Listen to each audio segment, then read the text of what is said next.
Bonsoir à tous. Ce soir, nous sommes le samedi soir le plus proche de Noël. Et comme à notre habitude, nous aimons aborder un thème qui soit évidemment... Oui, avant, là on est proche avant Noël. Oui, le plus proche avant Noël, tout à fait. Et quand c'est... J'aime quand... Enfin, nous aimons, quand nous approchons de Noël, d'aborder un thème qui soit justement proche de la naissance de notre Sauveur. Et aujourd'hui, je me suis intéressé à cette annonce extraordinaire. Il vous est né un sauveur. En général, on a des illustrations, on a des scénettes jouées par les enfants, où c'est la joie, et on le comprend aisément. Mais quand j'ai relu ce texte, je me suis rendu compte que le texte avait une structure assez particulière, en fait. Et de fait, ça attire le regard sur quelque chose auquel on ne penserait peut-être pas à une lecture rapide du texte. C'est ce que nous allons voir ce soir. Donc de façon très simple, mais nous allons nous arrêter sur cette annonce extraordinaire. Nous allons commencer par le lire dans l'évangile de Luc, chapitre 2, les versets 1 à 14. En ce temps-là parut un édit de César Auguste ordonnant un recensement de toute la terre. Ce premier recensement eut lieu pendant que Quirinius était gouverneur de Syrie. Tous allaient se faire inscrire, chacun dans sa ville. Joseph aussi monta de la Galilée, de la ville de Nazareth, pour se rendre en Judée, dans la ville de David, appelée Bethléem, parce qu'il était de la maison et de la famille de David, afin de se faire inscrire avec Marie, sa fiancée, qui était enceinte. Pendant qu'ils étaient là, le temps où Marie devait accoucher arriva, et elle enfanta son fils premier-né. Elle l'emmaillota et le coucha dans une crèche, parce qu'il n'y avait pas de place pour eux dans l'hôtellerie. On continue. Il y avait dans cette même contrée des bergers qui passaient dans les champs les veilles de la nuit pour garder leurs troupeaux. Et voici, un ange du Seigneur leur apparut, et la gloire du Seigneur resplendit autour d'eux. Ils furent saisis d'une grande frayeur, mais l'ange leur dit : « Ne craignez point, car je vous annonce une bonne nouvelle qui sera pour tout le peuple le sujet d'une grande joie. C'est aujourd'hui, dans la ville de David, il vous est né un sauveur, qui est le Christ, le Seigneur. Et voici à quel signe vous le reconnaîtrez. Vous trouverez un enfant emmailloté et couché dans une crèche. » Et soudain il se joignit à l'ange une multitude de l'armée céleste, louant Dieu et disant gloire à Dieu dans les lieux très hauts et paix sur la terre parmi les hommes qui l'agréent. Pardon. Donc là, nous avons tout le texte avec cette annonce extraordinaire, puisque dans l'histoire de l'humanité, une telle annonce, il n'y en a eu qu'une, et il n'y en aura qu'une. Donc évidemment, mais on l'a remise dans son contexte. Alors nous allons nous arrêter tout particulièrement justement sur cette annonce. C'est aujourd'hui dans la ville de David, il vous est né un sauveur qui est le Christ, le Seigneur. Le premier mot de la phrase, c'est, qui a été traduit par ce petit groupe de mots avec le verbe être, c'est oti en grec. Oti qui implique une causalité. En réalité, ce n'est pas le verbe être, c'est parce que, puisque, depuis. Donc ça veut dire que parce qu'aujourd'hui dans la ville de David, il vous est né un sauveur. Donc en fait, il y a une causalité. Luc chapitre 2, le verset 10. Mais l'ange leur dit : « Ne craignez point, car je vous annonce une bonne nouvelle qui sera pour tout le peuple le sujet d'une grande joie. » Très souvent, on nous dit en fait que la grande joie, c'est parce que aujourd'hui, il est né le Sauveur. Et ça se conçoit, évidemment. Mais si on regarde bien, il y a un petit problème. Parce que en grec, rien ne laisse supposer que nous devions mettre un deux points, qui sera pour tout le peuple un sujet de grande joie, deux points, c'est aujourd'hui dans la vie de la vie. Donc, comme si la joie était une conséquence de l'annonce, enfin du fait que le Sauveur soit né. Et c'est plutôt un point. On change de phrase. Ce n'est pas ce qui est écrit avant parce que ce qui est écrit après, donc on n'a pas une proposition ici qui est construite avec une proposition avant, parce qu'il s'est passé quelque chose et qui est décrit après, mais c'est plutôt parce qu'il y a eu quelque chose, alors il y aura autre chose. Donc ça veut dire que ce verset, c'est aujourd'hui dans la ville de David, il faut le lire, parce qu'aujourd'hui dans la ville de David, il vous est né un sauveur, qui est le Christ, le Seigneur, qu'il va se passer quelque chose. Et non pas la suite de la phrase précédente. Alors on peut, grammaticalement, on peut, mais je dirais structurellement, c'est un peu forcé. Donc il va falloir qu'on regarde, puisque le sauveur est né, qu'est-ce qui s'est passé? Parce que c'est ça, on a un lien de causalité. La joie n'est pas la conséquence de la naissance, ce jour-là, du Messie. C'est-à-dire qu'on a l'impression, quand on le lit, qu'il y a beaucoup de joie parce que Jésus est né. En réalité, la phrase, la structure montre qu'il y a beaucoup de joie, ça c'est sûr, mais pour autre chose que la naissance du Sauveur. Donc quoi? Le verset 10, c'est la phrase qui décrit la joie. Mais l'ange leur dit, ne craignez point, car je vous annonce une bonne nouvelle qui sera pour tout le peuple le sujet d'une grande joie. C'est un verbe au futur. C'est esomai, première personne du singulier du futur du verbe être. C'est le futur. Donc ça veut dire que puisqu'il est né, c'est pas la naissance en elle-même en fait qui est la joie, qui procure la joie. C'est quelque chose qui va se produire après. La joie n'est pas encore. Elle interviendra plus tard. Ce sera une grande joie.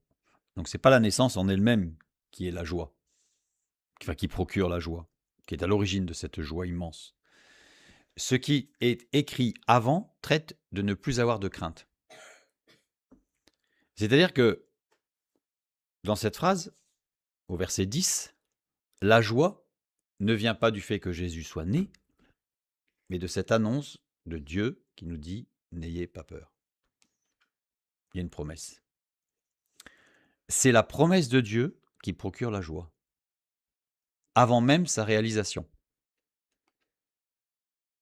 C'est le premier message. L'absence de crainte ou d'hésitation et de déroute, puisque c'est le sens, on va le voir, du terme qui a été traduit par crainte, provenant d'une action de l'esprit. Il faut saisir la promesse. Quand on a saisi la promesse de Dieu, alors c'est la joie.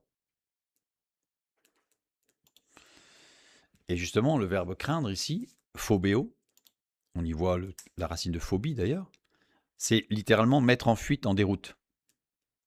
Ne soyez plus mis en déroute.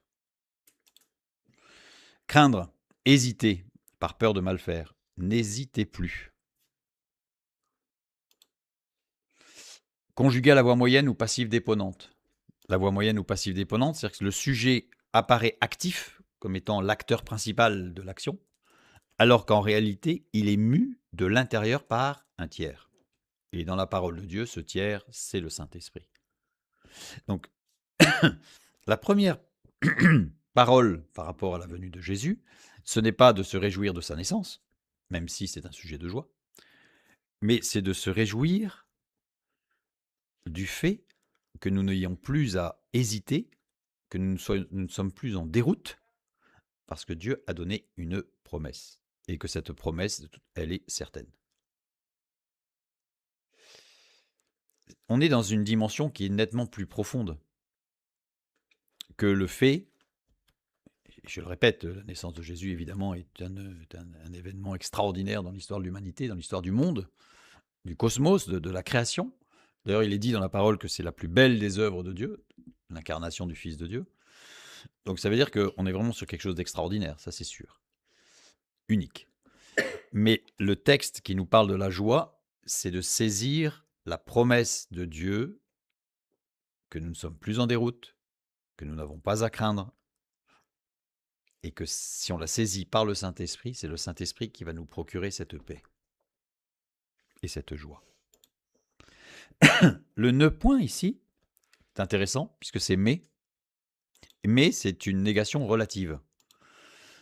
Au ou aurait été une négation absolue. Ne craignez absolument pas. Donc c'est-à-dire que Dieu sait que la crainte fait partie de notre marche. C'est-à-dire que, d'ailleurs, il est dit souvent que il n'y a que celui qui ne craint pas qui est dangereux, parce que ça veut dire qu'en fait, il se remet jamais en cause et il peut pas être interpellé puisqu'il ne, il a aucune crainte de se tromper, donc il avance.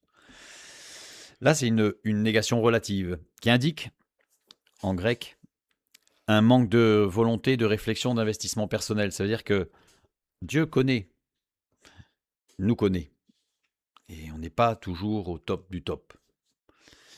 Donc, l'ange délivre un message de la part de Dieu. Ne craignez point. Ne soyez pas, ne vous relâchez pas, ne faiblissez pas, ne manquez pas de volonté, même si on sait qu'il y a des moments où c'est plus difficile que d'autres. Mais saisissez cette promesse, ne craignez pas. N'hésitez plus. Ne soyez pas en déroute. Et conduit par le Saint-Esprit. Le mais, ici, cette négation relative, associée à un verbe exprimant la peur ou l'appréhension, c'est le cas ici. C'est ne pas craindre ce qui adviendra dans le futur. C'est-à-dire que on est vraiment dans le futur. C'est-à-dire on se projette. Oui, les choses peuvent sembler noires. À l'époque de la naissance de Jésus, pour le peuple juif, on ne pouvait pas faire pire. Sous le joug romain, avec des tentatives romaines d'introduire Jupiter dans le temple, enfin, c'était une catastrophe. Hein. C'était une catastrophe dans tous les sens. D'ailleurs, ça a fini en 70 par une révolte. Donc ici, le message de Dieu, c'est un message de foi. Il y a les promesses de Dieu. Ne craignez pas. Ce qui adviendra dans le futur, c'est Dieu qui gère. Et c'est ça qui va procurer, qui va déclencher la joie. Dans Luc, au chapitre 2. Évidemment, la naissance du Sauveur fait partie d'une concrétisation d'une promesse, mais à la limite, la naissance d'un bébé, même si elle est extraordinaire, puisqu'elle est divine, elle est née d'une jeune fille qui n'avait pas connu d'homme, enfin c'est quelque chose d'extraordinaire. C'est porteur de promesses, mais en soi, ça réalisait pas grand-chose. Là. Par contre, par la foi, on saisissait, ne craignez point. Ne craignez point. On remarque qu'il n'avait pas dit, un sauveur vous est né, mais il n'a pas dit, il passera par la croix, et après vous pourrez avoir la repentance, et c'est parti. Hein. C'est juste que ne craignez pas, Dieu gère. Ce qui est donc écrit, et qui décrit la joie, c'est une réaction à l'annonce d'une bonne nouvelle. Réaction à l'annonce que Dieu gère. Une espérance qui se nourrit des promesses de Dieu. C'est-à-dire que le message premier du fait que Jésus vienne sur terre, Fils de Dieu, évidemment, c'est qu'il est venu, j'insiste, parce que c'est une réalité, nous sommes d'accord. Mais le premier message, c'est celui qui est porteur de tout le reste, c'est Dieu fait une promesse, ne craignez pas pour votre avenir. C'est Dieu qui gère. Il y a des promesses, ces promesses sont certaines, et elles viendront. Soyez dans la paix, et non pas dans la crainte, dans l'assurance, et non pas dans l'hésitation. Marchez de façon ferme, et ne soyez pas en déroute. C'est le premier message du verset 10. Puis après, nous avons le verset 11, celui qui va nous intéresser tout particulièrement ce soir. Donc, j'ai mis, au lieu de « c'est aujourd'hui », j'ai mis « parce qu'aujourd'hui, dans la ville de David, il vous est né un sauveur, qui est le Christ, le Seigneur ». Alors, pourquoi? Maintenant, on va voir. Qui est le Christ? C'est os. Alors, os, si vous prenez le dictionnaire, je sais pas, je crois qu'il y a à peu près 2 pages, écrit tout petit, de tout ce que ça peut vouloir dire. Donc, ça peut vouloir dire beaucoup de choses. Donc, on va essayer de synthétiser tout ça. Os est un pivot grammatical en grec. Il relie, explique, qualifie et peut introduire une causalité ou une finalité. Vraiment, c'est un, je ne vais pas dire que c'est un passe-partout, mais c'est un terme en fait qui est très large dans son sens. Nous avons vu que oti, parce que, implique une causalité, avec justement, il y aura une finalité, puisqu'on est sur ce qui est écrit avant. Donc, parce que quelque chose, alors autre chose. C'est presque des mathématiques. Nous avons la finalité. En fait, le fait que la phrase commence par oti, nous pouvons affirmer que os implique une finalité. Donc, parce que quelque chose, alors autre chose. Le verset 11. Parce qu'aujourd'hui, dans la ville de David, il vous est né un sauveur, alors il est le Christ, le Seigneur. C'est ça le sens. C'est puisqu'il est né aujourd'hui, comme si c'était la preuve qu'il était le Christ, le Seigneur. Nous le voyons dans Galates chapitre 4, verset 4, où l'apôtre Paul reprend cette idée, quand il écrit aux Galates, puisqu'il dit « Mais lorsque les temps ont été accomplis, Dieu a envoyé son Fils né d'une femme née sous la loi. » C'est-à-dire que c'était le temps. Ça ne pouvait pas être après, ça ne pouvait pas être avant. C'était le temps. Exactement le temps. Et parce qu'il est arrivé exactement au temps où il était prévu qu'il arrive, cela prouve qu'il est le Messie.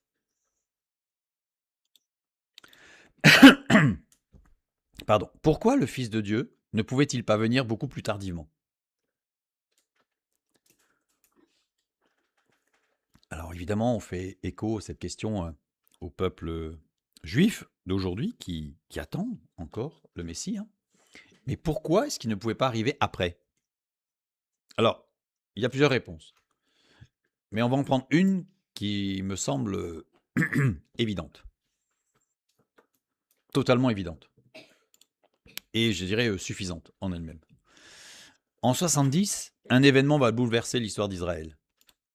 La destruction du temple. La destruction du temple, c'est quelque chose qui va être radical pour l'histoire d'Israël et l'histoire du peuple juif. Destruction de sources d'autorité. C'est-à-dire que le temple est détruit et tout ce qui est dedans est incendié. Le Talmud de Babylone nous dit ceci, donc rédigé entre le 3e et le 5e siècle après Jésus-Christ, dans le traité Pesachim 62b, nous lisons « Rabbi Yitzhak a dit « Nous ne faisons pas sortir un témoin de la Judée en Galilée et à plus forte raison d'un pays à l'autre. Et depuis quand cette règle est-elle en vigueur? Depuis le jour où le Sanhédrin a quitté la salle de la pierre taillée dans le temple. Rabbi Yossé a dit « Depuis le jour où les archives généalogiques ont été brûlées. » C'est en 70. L'incendie du temple a détruit les généalogies sources d'autorité. Les généalogies, c'était quelque chose de fondamental. Et elles ont été détruites. Dans le Midrash aussi, datant approximativement du 5e siècle, nous avons Eika Rabba 1,51 rapporte une discussion similaire à ce que nous venons de voir dans Pesachim 62 sur la perte des livres des familles ou des registres des familles. Nature et but des archives brûlées, c'est-à-dire pourquoi c'est si important? La légitimation sacerdotale, c'est-à-dire que pour pouvoir être un sacrificateur, il fallait pouvoir prouver qu'on était d'une famille de sacrificateurs, de la lignée lévitique, de Lévi. Pour prouver l'appartenance à la lignée lévitique ou aaronique pour servir au temple. Or, sans généalogie, plus de preuves. Donc plus de service au temple. Prétention messianique. C'est-à-dire que établir, il fallait pour pouvoir dire je suis le Messie, il fallait pouvoir établir une revendication à la descendance davidique, essentielle pour tout prétendant au statut du Messie, fils de David. C'est-à-dire qu'aujourd'hui, si quelqu'un vient en disant je suis le Messie, il ne peut pas prouver qu'il descend de David. Et en ce sens, nul Messie qui se présenterait aujourd'hui ne pourrait être reconnu de façon certaine comme le Messie. Statut social et mariage. Déterminer la pureté de la lignée, éviter les mariages avec des personnes de lignée douteuses ou mélangées. Ça, c'était pour des familles qui voulaient rester dans le service de Dieu, sous le judaïsme. Distribution des terres, puisque dans la société agraire de l'époque, les archives familiales étaient liées aux droits de propriété foncière tribale de chaque tribu, puisqu'il ne fallait pas que les terres se dispersent, mais il fallait qu'elles restent dans les tribus que Dieu avait établies. Luc écrit une lettre irénique au grand prêtre. Grand prêtre, pour lui annoncer, le grand prêtre donc Théophile, pour lui annoncer et lui expliquer que de nombreuses prophéties se sont accomplies. Donc Luc écrit à un grand prêtre, donc quelqu'un qui maîtrise le sujet. L'accomplissement des prophéties était un intérêt majeur pour Luc. On retrouve dans ses deux ouvrages la preuve par la prophétie comme concept théologique central. Les deux ouvrages, c'est Luc et les Actes des Apôtres. Donc on voit à chaque fois qu'on a cette méthode, je dirais, d'aller chercher la prophétie pour montrer qu'elle a été accomplie. Il explique la signification des paroles et des actions de Jésus dans le contexte prophétique de l'Ancien Testament. Seul un juif pouvait écouter et comprendre un récit basé sur l'accomplissement des promesses faites à David à travers Jésus le Messie. Ce grand prêtre connaissait Jésus, puisqu'en fait on voit que Luc ne présente pas un inconnu. Luc 22, 50 et 51. Et l'un d'eux frappa le serviteur du souverain sacrificateur et lui emporta l'oreille droite. Mais Jésus, prenant la parole, dit, laissez, arrêtez. Et ayant touché l'oreille de cet homme, il le guérit. Donc, ça veut dire que dans le milieu sacerdotal, ça s'est su, parce que des sacrificateurs et des souverains sacrificateurs, ils n'avaient pas une multitude. Résultat, quand il y a un tel miracle dans la famille, forcément, ça se sait. Voilà, le grand prêtre. Tous les évangiles rapportent l'arrestation de Jésus, mais seul celui de Luc mentionne le miracle de l'oreille coupée. Évidemment, puisque ça intéresse tout particulièrement celui à qui il écrit. Luc chapitre 8, les versets 3 et 24-10, les deux mentions brèves de Jeanne Yehoyana, sa petite fille convertie, peuvent être reconnues maintenant comme ayant joué un rôle très important. C'est-à-dire que Luc est le seul qui parle de Jeanne. Or, on sait dans les archives, au niveau archéologique, ce qu'on a retrouvé, que justement ce grand prêtre avait une petite fille qui s'appelait Jeanne, et que Jeanne s'est convertie. Donc forcément, pour le grand prêtre, il avait un témoin proche de lui par rapport à ce qui s'est passé. Luc 16, 19 à 31, nous voyons Théophile, le grand prêtre, avec 4 frères, dont Éléazar, ou Lazare, qui servit lui aussi comme grand prêtre. Il fut banni et mourut dans la misère, dans la rue, à la porte de ses frères. Et c'est pour ça que, quand un chef interrogea Jésus, subalterne du grand prêtre, il y a toute cette, que l'on parle souvent de parabole, avec ce Lazare qui dans la rue va mourir avec les ulcères léchés par les chiens. En réalité, Jésus, ce n'est pas une parabole, c'est un fait réel qui s'est produit dans une famille où l'un des frères a été abandonné par les autres. Il s'appelait Lazare et c'était le frère de Théophile à qui écrit Luc. Imaginez que Luc rapporte cela dans le texte qu'il écrit à Théophile, c'est-à-dire que Théophile a forcément dû se sentir pas très bien, ou en tout cas se sentir visé par ce que Jésus a fait, pas dit. Parce qu'en fait, il a révélé quelque chose que tout le monde savait, mais là, il l'a dit. Flavius Joseph, on nous dit qu'il était le fils de Anne le grand prêtre. Il exerça ses fonctions de 37 à 41. Il fut remplacé par Simon Cantara ben Beutus, et tout laisse à penser qu'il a démissionné. Donc s'il a démissionné, il est fort à penser que c'est parce qu'il s'est converti. L'évangile de Luc a été écrit entre 37 et la mort de Théophile. Puisqu'il s'adresse à Théophile, forcément, il s'adresse avant qu'il soit mort. Enfin, là, il ne faut pas être un enquêteur très fin pour trouver ça. Donc ça veut dire que l'évangile de Luc a été écrit avant 63. Or, Luc s'est inspiré des autres écrits, puisqu'on des autres récits des évangiles, et on le voit aussi dans les actes. Donc ça veut dire que les évangiles et les actes ont été écrits avant 63 aussi. Donc pour ceux qui disent qu'en fait ça a été écrit très tardivement, non, ça n'a pas été. Ça a été écrit surtout avant la destruction du temple. Et c'est ça qui nous intéresse tout particulièrement, nous, ce soir. Parce que ça a d'autres implications, mais c'est celle-là. Donc c'est avant la destruction du temple. Dans Matthieu chapitre 1, des versets 1 à 17, nous voyons Matthieu qui fait toute la liste de la généalogie de Jésus. Mais il y a Luc aussi, au chapitre 3, des versets 23 à 38, nous avons déjà étudié, donc il y a toute la liste, je ne vais pas les lire. Il est intéressant de noter que les généalogies de Jésus n'ont jamais été remises en cause, ni durant le ministère de Jésus, ni durant les premières années de développement de l'Église. Ça aurait été facile de dire, non, attendez. Votre Jésus, là, la généalogie, elle n'est pas de David. Mais pourquoi ils ont pu l'écrire? Parce qu'elle était dans le temple, et c'est vérifiable. C'était consultable, les généalogies. Donc on sait que Jésus n'a jamais, sa généalogie davidique n'a jamais été remise en cause, ni durant les premières années de développement de l'Église. C'est-à-dire que quand les apôtres ont commencé à prêcher aux Juifs de la diaspora en disant que Jésus était le Messie, pas une seule fois, on leur a dit, non, attendez, c'est pas sérieux. Si ça avait été après 70, on aurait pu dire, mais elles sont où les preuves? Il n'y en a pas. Donc, il faut vous croire sur parole. Donc là, c'est pour ça qu'il fallait que Jésus vienne avant la destruction du temple. Parce que comme ça, en fait, sa généalogie davidique ne pouvait pas être remise en cause. Et elle n'a jamais été remise en cause. À aucun moment. Les généalogies étaient encore consultables. Et tout était vérifiable. Et donc sa double généalogie davidique par Marie et par Joseph d'un point de vue légal et Marie d'un point de vue génétique, était vérifiable, a été vérifiée et n'a jamais été remise en cause. Parce qu'il est né avant la destruction du temple. Donc il ne pouvait pas être né après. Sinon, il n'y a pas de preuve. Ça pouvait être remis en question, je dirais. Tandis que là, pas du tout. Et pendant les premières années de l'Église, non plus. Parce que si Jésus était né, on va dire, on ne peut pas dire l'année avant, parce qu'il y a quand même les révoltes en 66, donc on va dire, allez, 5-6 ans avant la destruction du temple.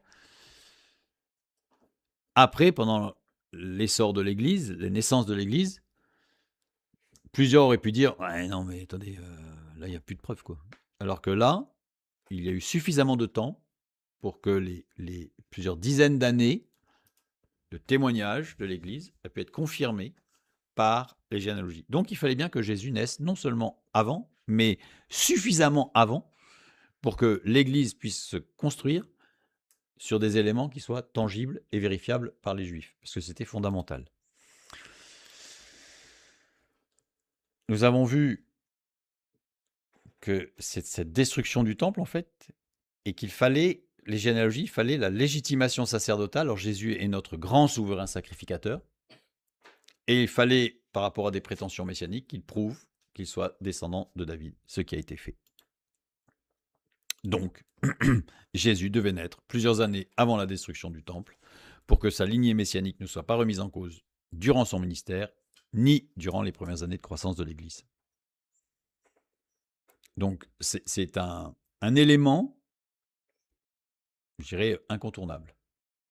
Et d'ailleurs, ça m'est arrivé de discuter avec certains rabbins qui, évidemment, ont rejeté Jésus de Nazareth.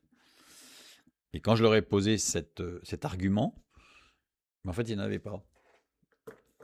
Et ils ont préféré arrêter la discussion en montrant bien qu'il y a un problème. Si le Messie n'est pas arrivé, c'est qu'il ne viendra jamais. Donc il est forcément arrivé avant 70.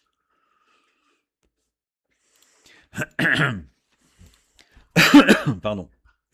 Dans Matthieu chapitre 2, les versets 7, 9 à 11, alors Hérode fit appeler en secret les mages et s'enquit soigneusement auprès d'eux depuis combien de temps l'étoile brillait. Après avoir entendu le roi, ils partirent. Et voici l'étoile qu'ils avaient vue en Orient marcher devant eux, jusqu'à ce qu'étant arrivée au-dessus du lieu où était le petit enfant, elle s'arrêta. Quand ils aperçurent l'étoile, ils furent saisis d'une très grande joie. Ils entrèrent dans la maison, virent le petit enfant avec Marie, sa mère, se prosternèrent et l'adorèrent. Ils ouvrirent ensuite leur trésor et lui offrirent en présent de l'or, de l'encens et de la myrrhe. Première hypothèse par rapport à cette étoile, une hypothèse qui a été, je dirais, longtemps soutenue d'ailleurs, dans les commentaires, une comète. Si on regarde d'un point de vue astronomique, aucune des comètes répertoriées à ce jour n'a pu être visible à cette date. Alors évidemment, peut-être que c'est une comète qui est arrivée que là, mais en tout cas, au niveau, je dirais, archives astronomiques, il n'y en a pas. Deuxième hypothèse, une nova. Une nova, les deux plus proches datent de 134 avant notre ère, donc moins 134, et de 123 après. Donc il y a quand même presque 260 ans d'écart, et Jésus serait arrivé en plein milieu, donc difficile difficile d'aller justifier d'une nova. Par contre, c'est Kepler, en 1606, qui, suite à des travaux astronomiques, on peut dire travaux astronomiques à deux niveaux, parce qu'il y avait beaucoup de choses à calculer et que ça concernait l'astronomie, et il s'est rendu compte qu'en fait, il y a eu la conjonction de Jupiter et de Saturne dans la constellation du Poisson. Cette configuration ne se retrouve qu'en 8690, ce qui fait... c'est loin, et en moins 7. À 3 reprises en l'an 7 avant notre ère, à 3 reprises en l'an moins 7, il y a eu une conjonction de Jupiter et de Saturne qui donnait un point lumineux tout particulier. Le 12 avril, moins 7, le 3 octobre de l'an moins 7 et le 4 décembre de l'an moins 7. Si on regarde depuis combien de temps l'étoile brillait, on a une première information qui nous donne l'information de la naissance du Messie, début avril. Ensuite, l'étoile qu'ils avaient vue, ils la revoient les mages. Donc là, on a une deuxième apparition de l'étoile qui va les guider jusqu'à Jérusalem, et qui serait le 3 octobre. Et après, quand ils aperçurent l'étoile une troisième fois, c'est que idontes, c'est ayant vu, et dès l'étoile, dès de nouveau. C'est-à-dire qu'en fait, on a bien une troisième fois où l'étoile apparaît pour les guider jusqu'à Bethléem. Et ce serait le 4 décembre. Dans Galates chapitre 4, verset 4. Mais lorsque les temps ont été accomplis, Dieu a envoyé son Fils, né d'une femme, né sous la loi.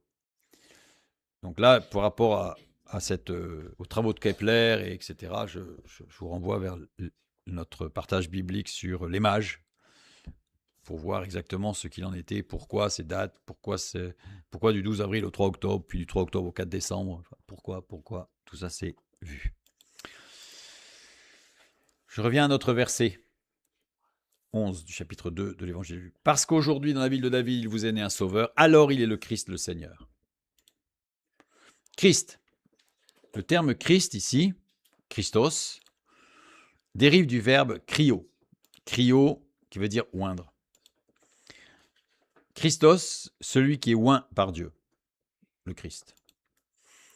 Christos, c'est le mot utilisé pour traduire le terme hébreu Mashiach, Messie. Mashiach qui veut dire celui qui est oint par Dieu, celui qui est oint. Le Messie ou Christ a reçu une triple onction. Donc il est oint 3 fois dans la parole de Dieu. C'est un prophète puissant. On voit les textes. Il est roi des rois, tout puissant. Quelques références. Il est sacrificateur éternel. Et on voit quelques références, l'Ancien, Nouveau et Nouveau Testament. Faisons un petit détour. Nous avons vu qu'il y avait les généalogies, que Jésus devait être né forcément avant le temple, et même suffisamment de temps avant pour faire son ministère, et que son ministère se termine avant que le temple soit détruit, pour permettre au temps de l'Église de débuter. Et en fait, on se rend compte, de par le fait de la gestion des temps et des moments, pour reprendre une parole d'Ecclésiaste, il est le maître des événements sociaux et politiques.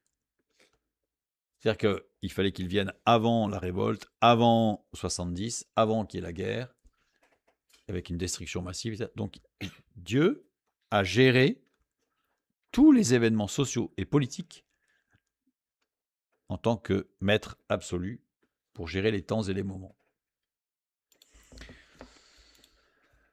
Par rapport à ce qui s'est passé avec l'étoile et les mages, eh bien nous voyons qu'en fait Dieu est maître des événements naturels universels et des rendez-vous de l'histoire du monde. Parce que là, c'est même pas qu'il a géré un petit élément naturel dans Israël, c'est astronomique quand même. C'est-à-dire que depuis la fondation du monde, depuis la création du monde, depuis Genèse chapitre 1, verset 21, avec les luminaires, Dieu avait prévu l'alignement à cette date précise. Et c'est là que le Messie est arrivé. Donc en fait, on a 2 éléments, il y en a plein d'autres, mais je voulais en mettre que 2, qui soulignent que rien que par cette petite phrase, en fait, Dieu là, Luc, sous-entend la toute-puissance de Dieu dans la maîtrise de tous les événements naturels, historiques, même à des échelles qui nous dépassent complètement, mais il gère aussi tous les événements sociaux et politiques dans le monde pour que s'accomplisse ce qu'il a promis. Ne craignez pas. Ne craignez pas. Nous continuons donc. Donc on voit que de fait, là il souligne en fait qu'il est roi des rois, le tout-puissant, parce qu'il maîtrise tout dans la gestion des temps et des moments. Et on nous dit qu'il est le Seigneur. Comme si ça ne suffisait pas qu'il soit le Christ. Ça ne suffit pas, donc on nous rajoute le Seigneur.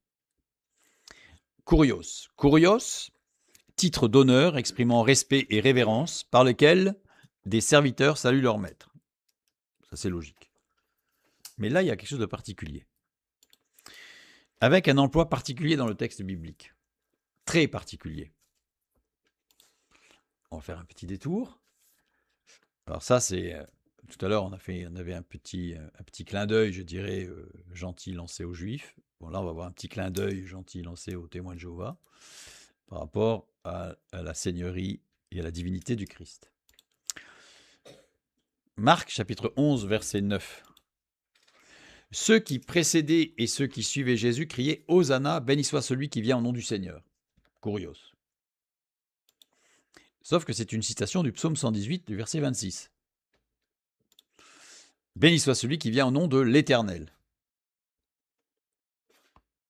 Donc le mot Seigneur, ici, est synonyme de l'Éternel. Kurios. Il est employé, j'ai pris un exemple, il y en a plusieurs. Donc ce n'est pas une erreur. Dans Matthieu chapitre 1, verset 24, nous lisons « Joseph, s'étant réveillé, fit ce que l'ange du Seigneur lui avait ordonné, et il prit sa femme avec lui. » L'ange du Seigneur, Kurios.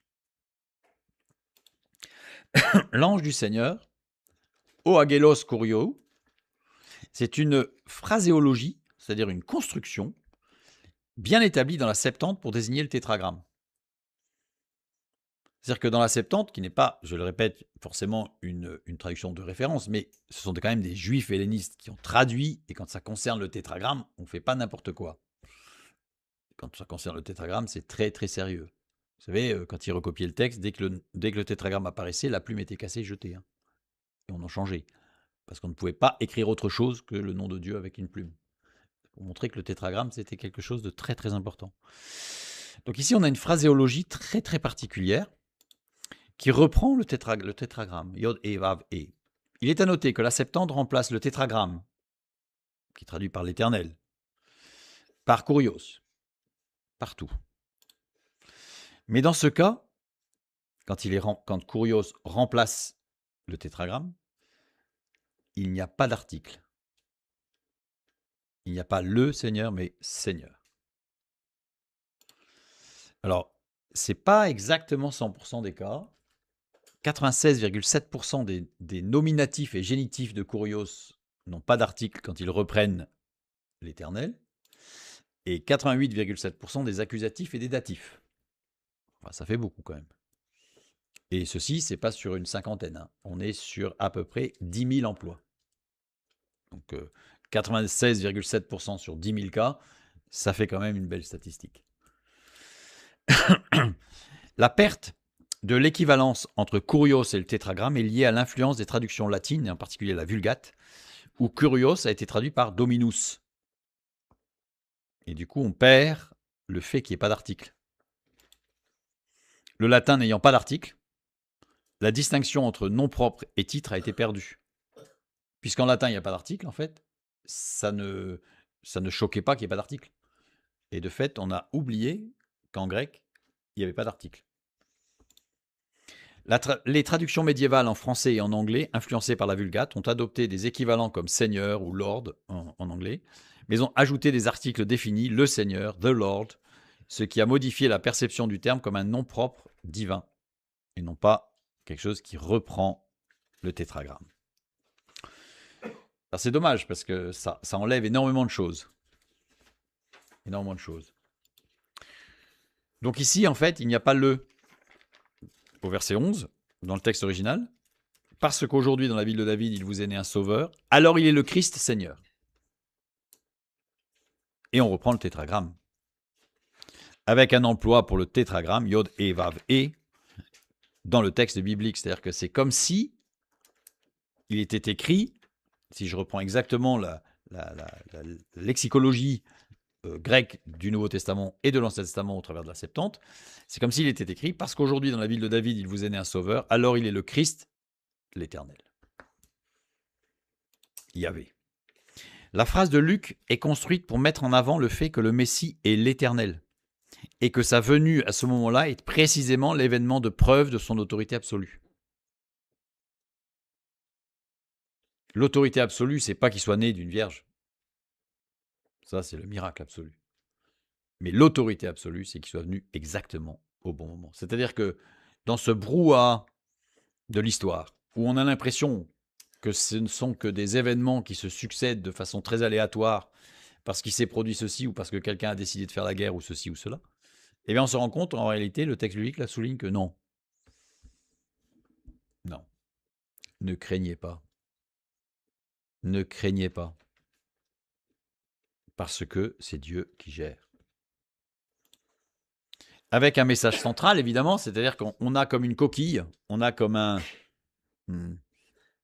support où tout montre l'autorité suprême, la toute-puissance du Messie, et au milieu, posé, on a « Il vous est né un sauveur ». C'est-à-dire que c'est comme si ce message central, c'était certes le message central, mais ce qui fait la force du message, c'est ce qu'il y a autour. C'est pas le message central qui fait la puissance.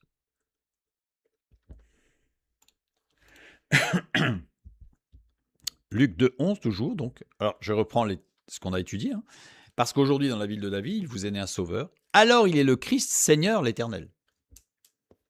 Pour reprendre la phraséologie, pour reprendre la lexicologie biblique. La ville de David. C'est intéressant ça a l'air important, puisqu'en fait, c'est pas à côté, c'est pas juste derrière le panneau où on rentre dans la ville ou dans le village ou dans la commune. C'est là. Il faut vraiment que ce soit dans la ville de David. La ville de David, c'est Bethléem. Bethléem, à l'époque de Jésus, on estime à peu près 300 habitants. C'est même pas une bourgade, hein. C'est 300 habitants, c'est un gros hameau, quoi. Littéralement, Bethléem, la maison du pain, vient de l'hébreu, ici, qui c'est Baït, Lechem, c'est-à-dire la maison du pain. Baït, maison, famille, qui vient de l'hébreu Bana, qui veut dire bâtir, fonder, relever. Et on a Lechem, pain, abondance. Donc la maison ou la famille du pain, ou bâtir sur l'abondance. Vient de l'hébreu lacham, s'engager dans la bataille. Donc c'est synonyme, non pas de repos, c'est synonyme de bénédiction, mais d'une bénédiction qu'il faut aller chercher. Parce que qui dit bataille, en général, on ne gagne pas une bataille allongée au repos. Il vous est né un sauveur. Ce terme, sauveur, sauter, en grec, qui veut dire qui sauve, donc sauveur, ou qui protège. Les deux sens. Qui sauve et qui protège. La structure de la phrase met l'accent sur Christ Seigneur en passant sur Jésus Sauveur. C'est-à-dire que la phrase telle qu'elle est construite, et on se rappelle que Luc s'adresse à un grand sacrificateur, Théophile, donc qui va bien voir le message, puisqu'on l'a déjà vu dernièrement, tout le texte biblique est structuré. Contrairement à ce que certains veulent dire, tout le texte biblique, toute la Bible, l'entièreté de la parole de Dieu est structurée. Et donc là, on le voit tout particulièrement. Donc Jésus-Christ, on voit bien la structure, mais l'accent donc sur le Christ Seigneur. Dans le Nouveau Testament, l'association de Jésus-Christ et de Sauveur se fait 24 fois. Et l'association de Jésus-Christ et Seigneur se fait 433 fois. Là aussi, c'est assez rapide de voir où l'accent est mis. L'accent n'est pas mis sur Jésus Sauveur, il y est. Attention, je ne dis pas que c'est sans importance, et voilà, non, non. Mais l'accent, il n'est pas là. L'accent, il est sur Jésus Seigneur. Comme cette structure de Luc. La joie, elle vient du fait qu'on soit sans crainte parce qu'on sait que Dieu nous a fait des promesses et que ces promesses, on va les saisir, elles vont arriver. Mais on passe par Bethléem. Il va falloir se battre un peu. Mais on sait. C'est pas on va se battre en espérant. On se bat parce qu'on sait que notre maître tiendra ses promesses. Et ça, c'est la source de la joie et de la paix. Encore un petit détour pour aller un petit peu plus loin sur le verset 11. On a vu la structure de la phrase qui met l'accent sur Christ Seigneur en passant par Jésus Sauveur. Je voulais juste souligner que Jésus, Yesous en grec, utilisé dans le Nouveau Testament, transcription de Yeshua, il est le salut. Le Fils de Dieu incarné devenu totalement homme. C'est-à-dire Jésus, c'est l'homme. Il est incarné. C'est celui qui devait se reposer, c'est celui qui devait marcher, c'est celui qui devait manger. Hébreux 4, 15. Car nous n'avons pas un souverain sacrificateur incapable de compatir à nos faiblesses. Au contraire, il a été tenté en toutes choses comme nous, mais sans commettre de péché. De fait, il a pu souffrir et mourir comme pour chacun de nous, puisqu'il était totalement homme.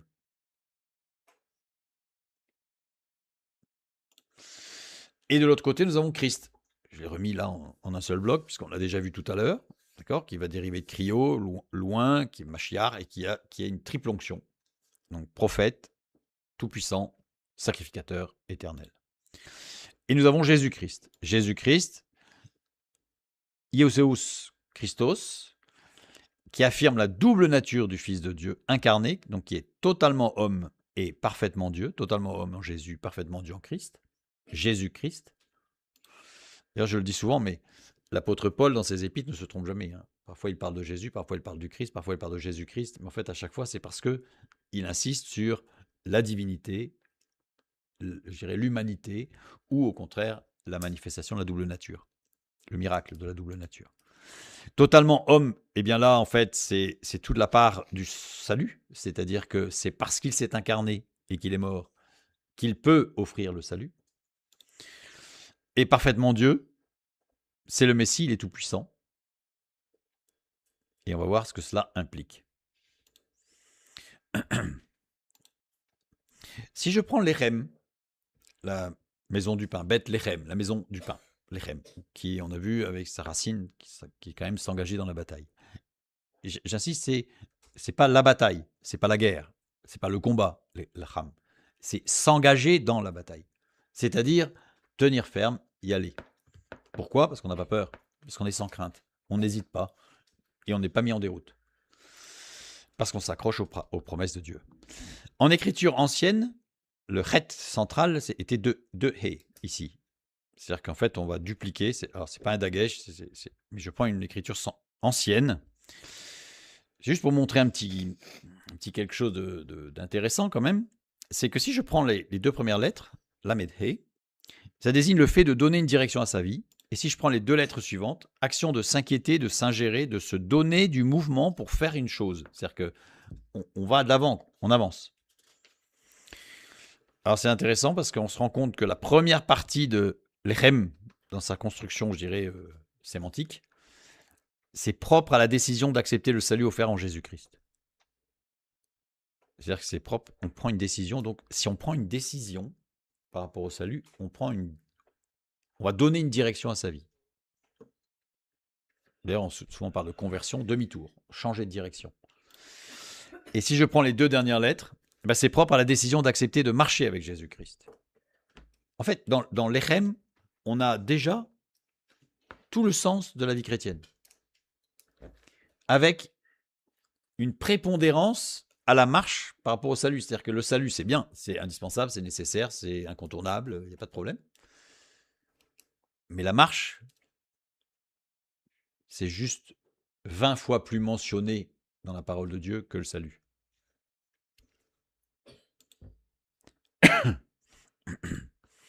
Une remarque. Une remarque, je me suis un petit peu amusé. Si un chrétien s'arrêtait à accepter l'œuvre de Jésus-Christ, le salut, c'est comme s'il habitait le village qu'on appellerait Bethla, mais non pas Bethléem. C'est comme s'il manquait les 2 dernières lettres, vous voyez, c'est comme si on bouge plus. C'est déjà bien, j'ai le salut, c'est formidable. Sauf que cette expression, ça veut dire sa propre maison, demeure qui lui appartient en propre. C'est ma maison. Écrit en majuscule ma, vous voyez, ma maison, moi. Alors que si on prend un chrétien, lui, qui voudrait marcher avec Dieu sans accepter l'œuvre de Jésus, le salut, c'est-à-dire, j'ai pas besoin du salut, je suis comme le jeune homme riche, j'ai déjà tout fait, moi. Je veux juste marcher avec toi, c'est tout, hein, parce que je suis bien, moi. C'est comme s'il habitait le village qui est Bethlehem. C'est-à-dire qu'il a que la fin, il n'a pas le début. Et là, c'est le lieu de quelqu'un ou destiné à, demeure de quelqu'un ou destiné à. On n'est plus dans ma maison, on est dans la maison d'un autre. Alors ça peut être intéressant, parce que c'est la maison de Dieu, c'est formidable. Mais il faut les deux. Parce que ma maison, ça doit être celle de Dieu. Et celle de Dieu, ça doit être la mienne. Je suis dans la joie quand on me dit allons à la maison de l'Éternel. Il faut les deux. Moi, j'ai trouvé que c'était un petit clin d'œil, une petite remarque sur la construction même de Bethléem par rapport au message intrinsèque. Continuons avec notre verset 11. Parce qu'aujourd'hui, dans la ville de David, il vous est né un sauveur, alors il est le Christ Seigneur l'Éternel. Reprenons les différentes parties de la connaissance de Dieu. Alors, Dieu de la nature et Dieu de l'histoire. On l'a vu tout à l'heure, il se manifeste comme étant le souverain maître de l'histoire et de la nature. Deutéronome 6,4. Écoute Israël, l'Éternel notre Dieu est le seul éternel. Voilà. Littéralement, écoute Israël, l'Éternel notre Dieu, l'Éternel est le seul, pour mettre les mots dans le bon ordre, pour correspondre au texte biblique. Le seul, c'est Echad. Echad, ce qui veut dire uni et unique. Un. Donc on va mettre un. Écoute Israël, l'Éternel notre Dieu, l'Éternel est un. L'expression l'Éternel notre Dieu, l'Éternel, c'est Yahvé, Elohenu, Yahvé. Dieu agit auprès de ses enfants comme un, fusion de l'amour et de la rigueur dans l'amour. Et il est le seul à pouvoir le faire. Toutes les autres religions voient 2 principes s'affronter. Le bien, le mal. Malheureusement, des chrétiens parlent aujourd'hui encore du fait qu'il y a 2 forces qui s'affrontent. Le bien et le mal. On parle du jour et de la nuit. On parle du vrai et du faux. On parle du repos et de l'activité. Et on peut y aller. Hein. Tout est binaire. Alors que dans la parole de Dieu, ce n'est pas le cas. En observant la nature, on constate que 2 principes dirigent le monde. La parole de Dieu affirme qu'il n'y a qu'un seul principe qui dirige le monde. Dieu. Et il fait ce qu'il veut, quand il veut. Genèse chapitre 2, verset 4. Voici les origines des cieux et de la terre quand ils furent créés, lorsque l'Éternel Dieu fit une terre et des cieux. L'Éternel Dieu, c'est Yahvé Elohim. Elohim, il est le créateur du monde, celui qui fait exister. Yahvé, celui qui est et qui fait être. Et on sent, rien qu'en français, on sent une énorme différence entre exister et être. Le Dieu de la nature et des forces naturelles, c'est Elohim. Dieu se manifeste, quand il se manifeste en tant qu'Elohim, il se manifeste en tant que puissance de la nature. Et il va se manifester auprès de Pharaon en tant qu'Elohim. Le Dieu immanent, celui qui fait exister, celui qui est aussi, implique rigueur et justice. Si vous voulez créer quelque chose, si vous voulez créer une machine, pas ex nihilo, mais si vous voulez fabriquer une machine, il vous faut de la rigueur. Parce que si vous faites n'importe quoi, n'importe quand, n'importe comment, quand ça vous chante, je ne suis pas sûr que ça donnera quelque chose d'intéressant. Et puis, le Dieu attentionné de la relation personnelle, c'est Dieu qui se manifeste en tant que l'Éternel. Et on l'a vu tout à l'heure, l'Éternel et le Messie sont très très liés. Le Fils de Dieu implique amour et relation. Le Dieu transcendant, le créateur du monde et qui fait être. 2 modes de manifestation de Dieu. humainement incompatible. On ne peut pas imaginer une personne qui soit infiniment amour et en même temps infiniment justice. Ça ne va pas ensemble. Mais divinement supplémentaire. Dieu agit auprès de ses enfants comme un, fusion des deux. L'éternel Dieu. Ce qui est incompréhensible, c'est que le monde soit compréhensible. Ça, c'est un scientifique qui a dit ça. C'est-à-dire que ce qui est incompréhensible, c'est que le monde soit compréhensible. Le peuple de Dieu a pour rôle de montrer et démontrer cette unité. L'unité de l'amour et de la justice. La justice révèle l'amour. C'est Elohim. Jean 3,16 « Car Dieu a tant aimé le monde qu'il a donné son Fils unique, afin que quiconque croit en lui ne périsse point, mais qu'il ait la vie éternelle. Dieu en effet n'a pas envoyé son Fils dans le monde pour qu'il juge le monde, mais pour que le monde soit sauvé par lui. » Et puis l'amour accomplit la justice. C'est-à-dire que la justice révèle l'amour, mais l'amour accomplit la justice. Et ça, c'est Yahvé. Matthieu 5, 17 « Ne croyez pas que je sois venu pour abolir la loi ou les prophètes. Je suis venu non pour abolir, mais pour accomplir. » Nous avons vu ici que Jésus-Christ était l'affirmation de la double nature et que le Christ avait reçu une triple onction. Il était prophète puissant, il est le roi des rois, le tout-puissant, et il est le sacrificateur éternel.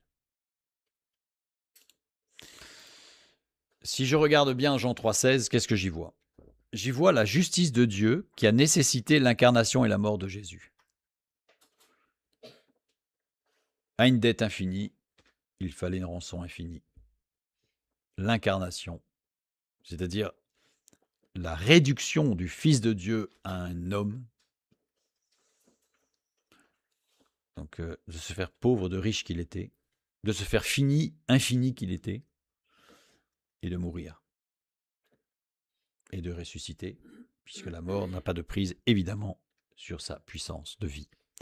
Mais on a aussi l'amour de Dieu qui implique l'accomplissement des prophéties. Et quand je dis accomplissement, j'implique forcément une action, un mouvement, un changement. On ne peut pas imaginer l'accomplissement de quelque chose s'il ne se passe rien. Rien. Et c'est tout le message de Luc chapitre 2, verset 11. C'est tout ce message, en fait, qui est enchâssé, je dirais, dans cette phrase. On dirait que cette phrase, en fait, elle est construite d'une manière à synthétiser tout le message de Dieu. Le Seigneur, l'Éternel, la marche avec Dieu et l'accomplissement des prophéties bibliques dans et par l'amour. Et c'est en saisissant ces promesses bibliques que nous connaissons la joie et la paix. Pourquoi? Parce que c'est la parole de Dieu qui le dit, et parce que nous appuyons sur la toute-puissance de notre Maître et son amour. Il est fidèle, manifestation de son amour, et tout ce qu'il dit, il le fera, manifestation de sa puissance. Que Dieu vous bénisse, et à bientôt.